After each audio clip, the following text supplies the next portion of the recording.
حامیم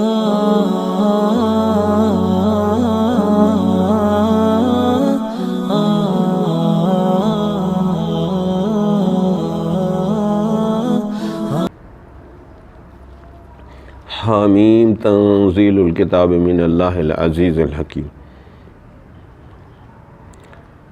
بس ایک ایت پڑھ لی،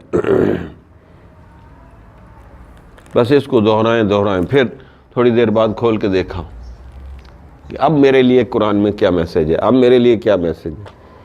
تو سارا دن قرآن کے میسیج کو پڑھتا رہا.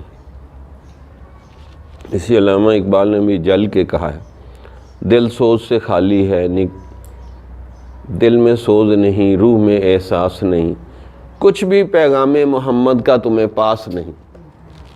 پیغام محمد، یہ نبی صلی اللہ علیہ وسلم پیغام لے کے آئے نا. دل میں سوز نہیں، روح میں احساس نہیں، کچھ بھی پیغام محمد کا تمہیں پاس نہیں. جمال الوجود بذكر الإله وتصفو الحياة بنور هداه. جمال